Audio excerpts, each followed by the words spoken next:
수사 종료를 나흘 남긴 특검. 오늘 이영선 청와대 행정관을 비선진료 의혹의 피의자 신분으로 소환을 했는데요.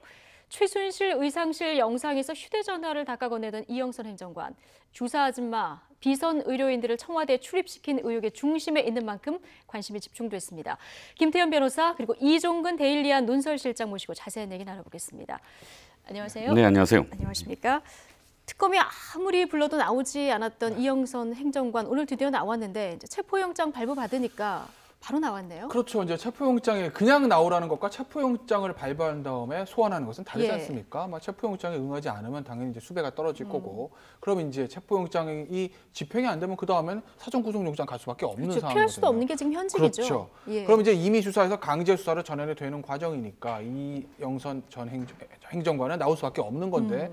문제는 특검이 과연 어떠한 혐의로 체포영장을 발부받았냐 이겁니다. 네. 아직까지 공식적으로 알려진 건 없습니다. 예. 아마 오늘 오후 2시 반쯤에 또 이규철 특검보가 브리핑을 하면 그때 나올 수 있을 건데 지금은 이제 추정을 해보자고 하면 비선진료 의혹이라고 하면 사실은 이영선 행정관이 비선진료 의혹에 대해서 뭐 어떻게 본인이 주사를 놓은 건 아니거든요. 네. 그러니까 사실은 이영선 행정관은 뭐 의료법 위반으로 처벌하기는 쉽지 않습니다. 물론 예. 비선 의사들 자격이 없는 의사들이 주사를 놓으러 가는 것을 처방하는 것을 알면서도 청와대에서 외부로 실어 날랐다고 하게 되면 뭐 방조범 정도는 생각할 수 있겠죠.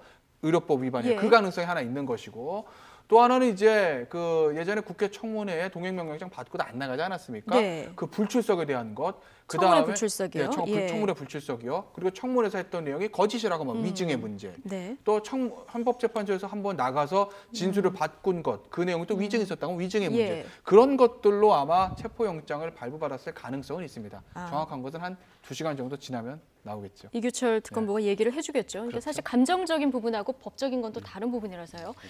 이 행정관 지난해 12월 청문회에 말씀하신 대로 이제 출석하지 않은 그런 혐의도 받고 있는데 이것도 이제 뭐 주의가 되고요. 당시 동행 명령장까지 내려졌는데 끝내 청문회장에서 우리가 모습을 볼 수 없었습니다. 당시 하태경 의원의 이야기 잠시 들어보겠습니다. 이 윤전추 이영선 행정관은 소위 금수저보다 더 세다고 하는 백수저의 장본인들입니다. 이영선 원래 4급이었습니다. 이영선 증인은 대통령을 잘 모시는 것이 아니라 최순실의 핸드폰을 잘 모신 사람입니다. 네, 최순실의 핸드폰을 잘 모신 사람이다. 참 이 얘기가 씁쓸한데요. 국회 청문회에도 이렇게 안 나왔고 사실 헌재에 나와서는 좀 아까 말씀하신 대로 진술을 번복한 게 있지 않습니까? 그렇습니다. 예. 의상비 관련해서. 의상비 관련해서요. 네. 예. 여러 가지 질문을 했죠. 현재에서 예를 들어서 뭐 그 비선 실세의 보안 손님들 태워다 줬느냐부터 시작을 해서 세월호 7시간과 관련해서 가장 관저에서 오랫동안 같이 함께 있었기 때문에 그날의 어떤 행적도 계속 질문을 받았고, 그런데 거의 모든 질문에 대해서 모른다라는, 기억이 안 난다라는 대답 때문에 당시 박한철 헌법재판소장이 직접 자신이 관련된 형사상의 책임이 아니라면 답을 해야 된다. 그러니까 계속 직무상 비밀이다. 그렇죠. 이 얘기만 계속 하다가. 그렇죠. 그러다 이제 그런 어떤 그 질타까지도 받았습니다. 그런데 이제 그 당시에 이제 만들어진 말이 선택적 기억 상실증이라는 말이 만들어진 게 바로 그겁니다. 전부 다 모르다가 의상비 관련해서는 기억을 난다. 내가 줬다. 그리고 누런 봉투에 있었다. 이렇게 진술을 했어요. 그렇죠. 그런데 이게 또 진술 번복이 되고 셈이 된 게, 그전에는 검찰에 가서는 의상비와 관련해서는 자기 모른다. 이렇게 얘기를 했거든요. 그렇기 때문에 오늘 아마도 특검이 부른 이유가 두 가지가 있을 것 같아요. 하나는 지금 특검은 며칠 남지 않지 않았습니까? 그렇기 때문에 지금까지 수사를 다 마무리해야 되는데, 비선 실세와 관련해서는 비선 의료와 관련해서는 사실 마무리된 건 아니에요. 그러니까 뭐 김영재 원장이라든지 몇 명이 뭐 자백은 했다고 하지만 실질적으로 어떻게 들어갔나 해서 기승전결을 완성을 하려면 이 진술이 필요했다라는 점과, 또 한 가지는 아마도 지금 최근에 장시호 씨가 밝힌 아주 결정적인 어떤 증언 중에 그 핸드폰, 그러니까 차명폰 관련해서 지금 이영선 행정관이 직접 차명폰을 만들었다는 의혹이 또 제기되지 않습니까? 그렇기 때문에 이 두 가지 이유 때문에 아마도 부른 것이 아니냐 싶습니다. 이렇게 추정되는 상황이고요. 이영선 행정관이 입이 무겁긴 한 것 같습니다. 네, 그렇습니다. 자, 뭐 이 행정관 하면은 주사 아줌마 들어갔습니다. 사실 이 문자 그리고 휴대전화 이렇게 정성스럽게 닦아서 최순실 씨한테 전달했던 이 장면을 떠올리는 분들이 가장 많을 것 같은데요. 이영선 행정관에 대해서 차윤주 앵커가 조금 더 자세히 정리를 해드립니다. 주사 아줌마 들어가십니다. 기치료 아줌마 들어가십니다. 정호성 전 비서관에게 보낸 문자 메시지에서 볼 수 있듯이 이영선 행정관은 보안 손님들의 청와대 출입을 도왔다는 의혹을 받고 있습니다. 이른바 아주머니들은 3일에서 8일 간격으로 밤 9시를 전후해서 청와대 관저에 도착했고 당일 저녁에 빠져나간 것으로 보입니다. 또 이영선 행정관 하면 이 휴대전화 액정을 정성스럽게 셔츠에 닦아서 최순실 씨에게 건네던 이 장면으로 유명하죠. 휴대전화를 닦는 것뿐만 아니라 휴대전화를 개통한 의혹도 받고 있습니다. 특검은 이 행정관이 군대 후임이 운영하는 휴대전화 대리점에서 박 대통령과 최 씨의 차명폰 여러 개를 한꺼번에 개통하고 일정 기간이 지나면 한꺼번에 폐기한 것으로 의심하고 있습니다. 그런데 이 행정관은 입이 무겁습니다. 지난달 헌법재판소 탄핵심판 심리에 나와서도 업무 특성상 말할 수 없다는 말만 반복했죠. 어르고 달래다가 지친 재판부가 증인은 증언 의무가 있다고 강하게 다그쳐도 모르쇠와 버티기로 일관했습니다. 취재 기자들도 한마디 대답 없는 그에게 잔뜩 짜증이 났었나 봅니다. 질문을 던지다가 지쳐서 결국 버럭한 적도 있습니다. 아니 인정치 만나자 보내세요. 미리 상의하셨지 한 말씀 드릴게요. 오늘도 그는 한마디 말도 없이 특검 사무실 안으로 들어갔습니다. 특검은 굳게 담은 이 행정관의 입을 열고 비선 진료를 비롯한 여러 가지 의혹을 속 시원하게 밝혀낼 수 있을까요? 네, 너무 과묵하니까 현장의 취재 기자가 버럭 화를 내는 장면이 이거 웃어야 하는지 말아야 하는지 그런데요. 자, 대통령 의상도 실어 나르고 보안 손님도 다 실어 나르고 대통령 차명폰도 개설해주고 대통령에 대해서는 정말 이영선 행정관만큼 많이 아는 사람이 또 있을까 싶은데 특검이 그냥 부르지는 않았을 것 같고요. 불러놓은 이상 뭘 가장 먼저 들여다볼까요? 결국 세월호 7시간 아니겠어요? 세월호 그러니까 7시간. 이영선 예. 행정관의 아까 말씀드린 혐의들, 뭐 예. 현재까지 추정입니다만은 뭐 불출석이라든지 위증 그것 자체로 영장을 치거나 그러기는 사실은 좀 쉽진 않아요. 예. 그러니까 큰 것도 없다는 거죠. 물론 그것도 뭐 잘못한 거니까 처벌은 당연히 받아야 되지만요. 사실이 드러나면.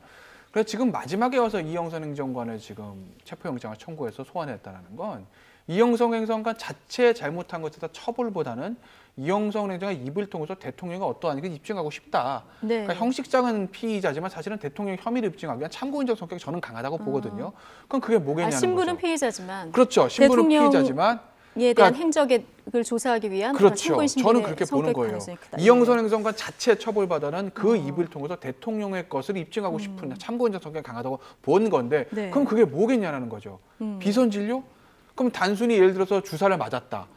주사를 무면으로 놓은 사람이 잘못한 거지 맞은 사람을 처벌하기 쉽지는 않거든요. 그것 때문에 그런 건 아닐 거고 그럼 비선 진료를 통해서 뭘 보고 싶었을 것인가. 그거 자체보다 세월호 7시간의 문제가 아닐까. 예. 그럼 만약에 주사, 뭐 시술 이런 얘기들이 있는데 그럼 그 사람들을 네가 평소에뿐만 아니라 세월호 7시간, 4월 13일 당일에 아침에 실어나르지 않았느냐 하는 얘기들. 예. 그럼 그 사람들이 아니라고 하면 그때 너는 뭐 어디서 무엇을 하고 있었고 그 4월 13일에 대통령 관저에는 누가 들었느냐 하는 그 4월 13일에 세월호 7시간의 비밀을 풀기 위한 열쇠로 마지막에 이영선 행정관을 체포영장을 청구해서 소환한 게 아니겠나 저는 그렇게 봅니다. 왜냐하면 예.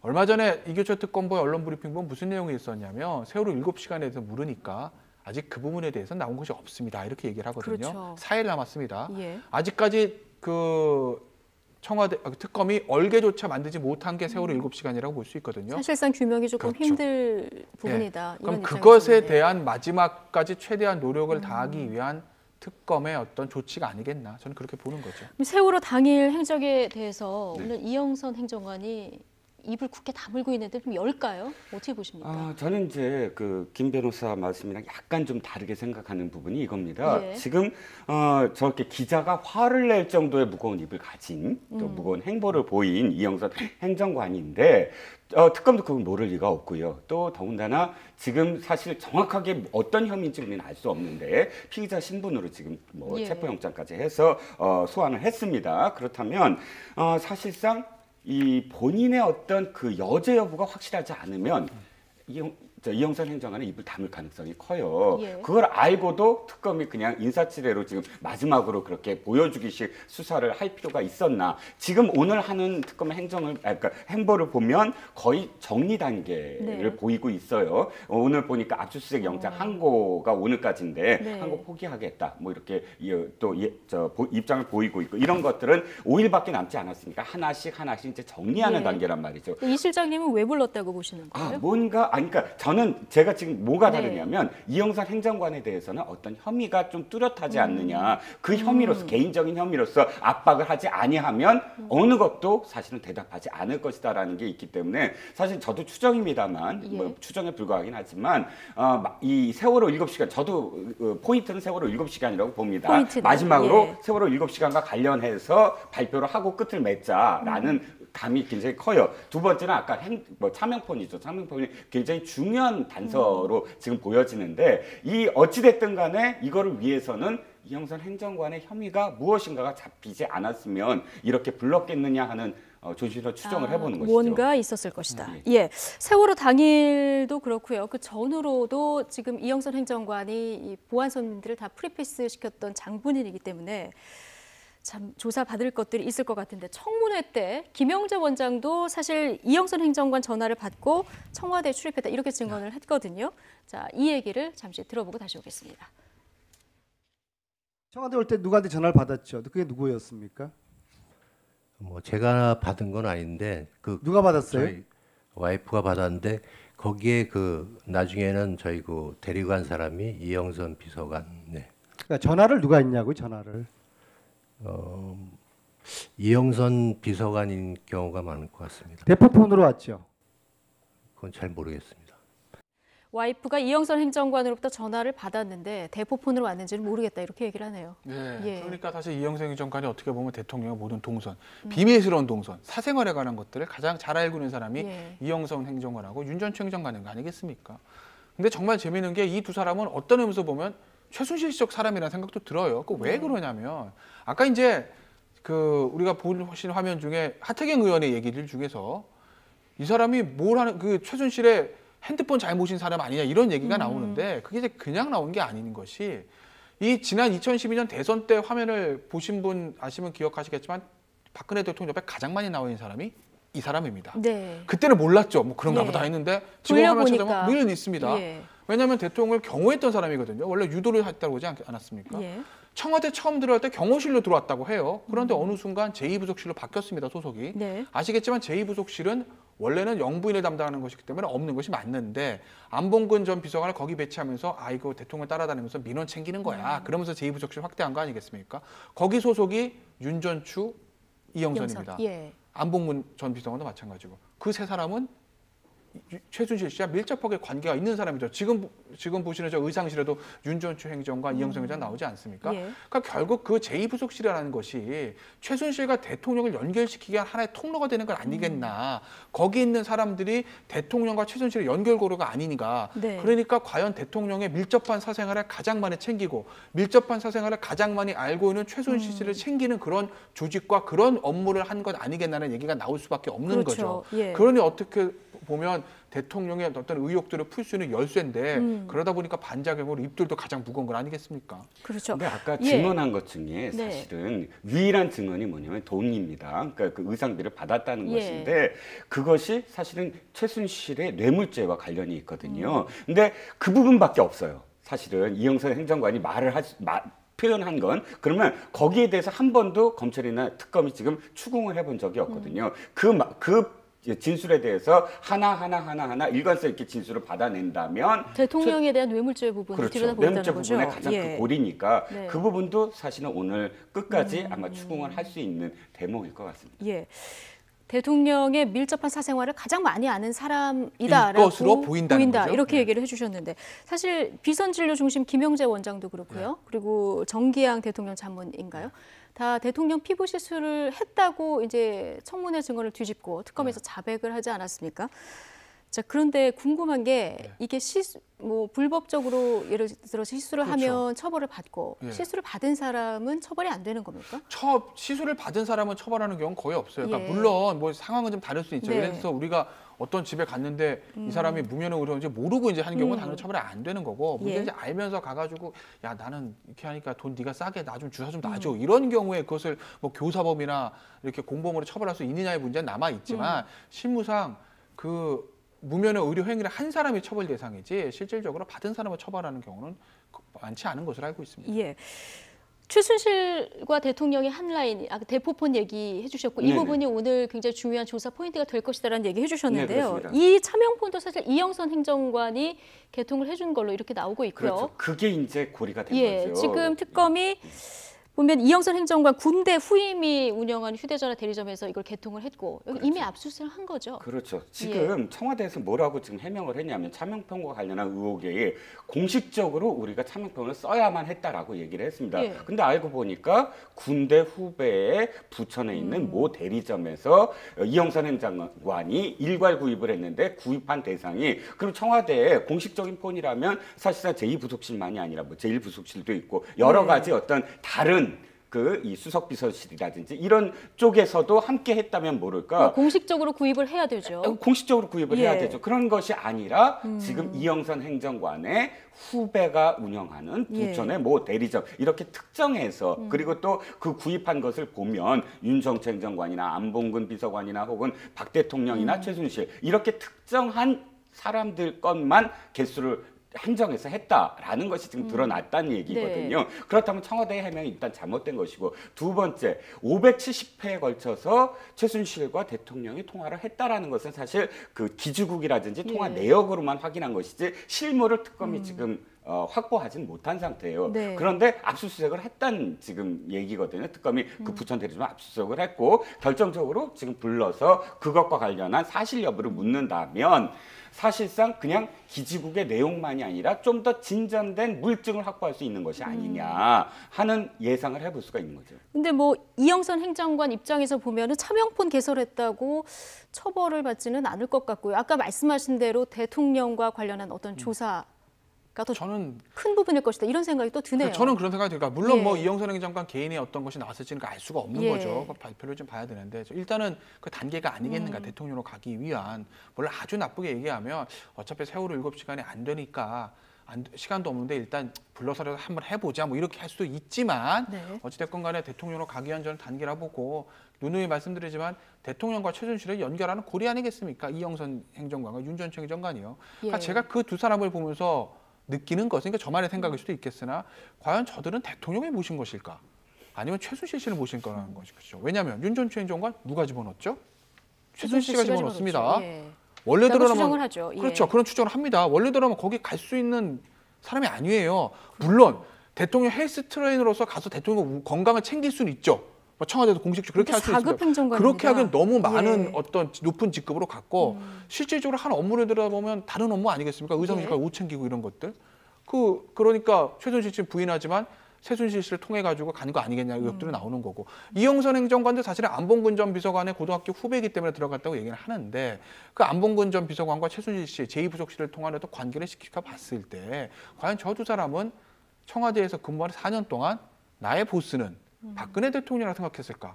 아니면 나의 보스는 삼성동에 계시는 최순실 회장님이라고 생각했을까? 둘 다라고 저는 그게 생각하지 궁금한 않았을까요? 거예요. 뭐 둘 다라고 생각했을 수도 있고 예. 둘 다인 것 자체도 사실 문제인 거죠. 네. 청와대에 근무한 사람이 나는 오직 대통령 모신다고 생각해야지 거기에 다른 사람이 들어온다는 건 사실은 문제가 있는 건 아니겠습니까? 예. 그래서 이제 두 사람의 한 라인을 연결을 네. 해준 사람이 이영선 행정관으로 지금 추정이 네. 되고 있고요. 끝자리가 4201입니다. 네. 근데 뭐 이 전화로 거의 매일 뭐 한 하루에 2-3번씩 통화를 했다는 건데 보면 특검이 이게 대통령이 사용한 차명폰이 맞다라고 하는 근거가 좀 나왔습니다. 네, 그렇습니다. 예. 사실 이것이 127차례에 걸쳐서 최순실 씨가 독일에 있을 때도 127차례 통화를 했다라고 적시를 하지 않았습니까? 예. 뭐 120차례도 아니고 뭐 100여 차례도 아니고 127이라고 이렇게 숫자가 정확한 것이 아주 자신감 있게 지금 특검이 얘기했는데도 불구하고 이경재 변호사가 뭐라고 했냐면 10여 차례에 불과하다. 전혀 사실이 아니다라고 항변을 했습니다. 그렇죠. 거기에 예. 대해서 특검이 또다시 사실은 이 언론에 좀 흘린 내용이 이겁니다.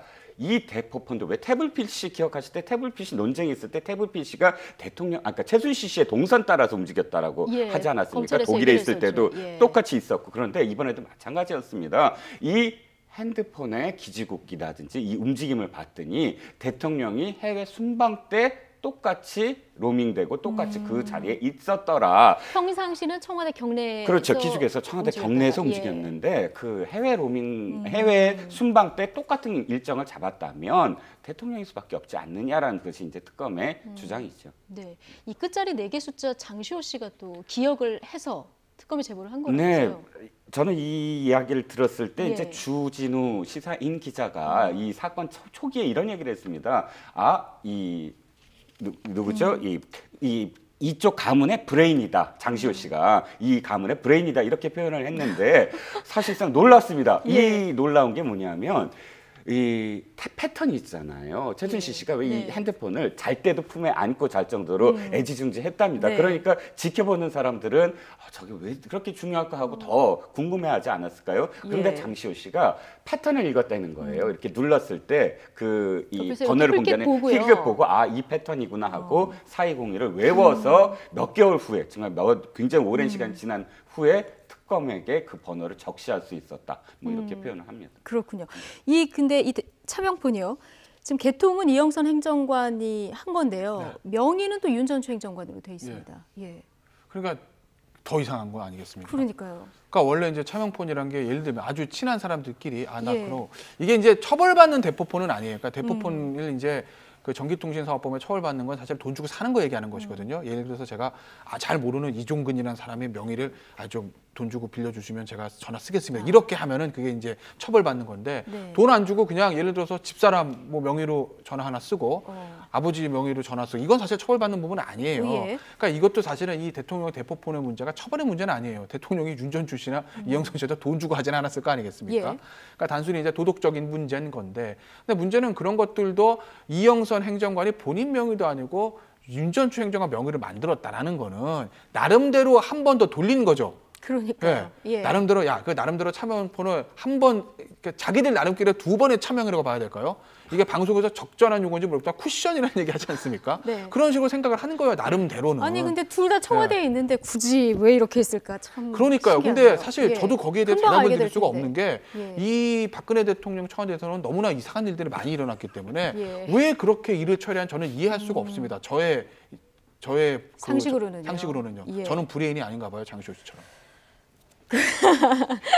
네. 자, 뭐 독일의 도피 중에 네. 최순실 씨가 보이스톡을 또 이용을 했다고 합니다. 이 보이스톡은 좀 법망을 피해갈 수 있는 겁니까? 그러니까 이제 보이스톡 같은 거는 무료로 하는 거 아니겠습니까? 예. 물론 그게 이제 카카오톡에서 이제 하는 네. 건데 카카오톡 같은 경우는 이게 사실은 예전에 그 카카오톡 압수수색 얘기가 나올 때도 아셨지만 3일치밖에 저장이 안 됐고 그게 압수수색이 안 된다는 거 아니겠어요? 네. 그러니까 흔적은 남지는 않죠. 물론 이 대포폰 같은 경우에는 통화 내역이 쫙 나오고 카카오톡은 잘 나오지 않기 때문에 카카오톡에 은닉을 하기 위해서 그랬을 거다라고 생각을 할 수 있겠지만 저는 그렇게 보진 않습니다. 왜냐면요. 일반적으로 그렇게 추정이 되는데. 저는 그렇게 보지 않는 게 예. 이 사람들이 그걸 걱정했겠습니까? 최순실 씨가 이게 나중에 큰일 날 수도 모르니까 차명폰 쓰면 안 되고 아니 카카오톡으로 하자. 그렇다면 뭐 최순실 씨 돈도 많은데 비용 때문에 이걸 하지도 않았을 저는 것 왠지 같은데요. 그럴 것 같은데요. 비용 때문에. 아니 그러니까 그냥 싸니까 저는 카카오톡 했을 것 같고 왜냐면요. 네. 지금 이 아주 추천실- 단순한 이유로. 네, 아주 단순한 이유로 이게 이렇게 대통령 임기 중에 이 게이트가 터져서 내가 이렇게까지 걸릴 수도 있을 것 같으니 차명폰 하지 말고 보이스톡으로 하자. 그랬을 거면 아예 처음부터 보이스톡을 했을 겁니다. 네. 차명 만들지도 않았겠죠. 예. 그러니까 저는 그렇게까지 뭐 최순실 씨가 정치하게 했을 거라고 생각은 안 해요. 제 이거는 개인적인 그냥 생각입니다. 그랬을 것이다. 아니요, 예. 지금 우선 IT 쪽 담당 기자들한테도 사실은 물어봤어요. 아니 도대체 이 보이스톡 가면 그렇게 은폐가 되느냐. 그런데 이 IT 담당 기자들도 대응하는 게 전혀 그렇지 않다. 사실은 네. 카카오톡에 흔적도 있고 예. 이렇게 톡에서 이렇게 이 보이스톡 뭐 했다라는 흔적이 분명히 그렇죠. 남고 찾으려면 찾을 수 찾으려면 있죠. 분명히 예. 찾을 수 있는데 굳이 뭐 보이스톡을 해서 엄폐를 생각을 했다면은 아예 다른 방법을 아예 택했을 거다. 큰 의미를 둘 필요는 없군요. 그렇죠. 그렇게 예. 지금 표현들을 하고 있습니다.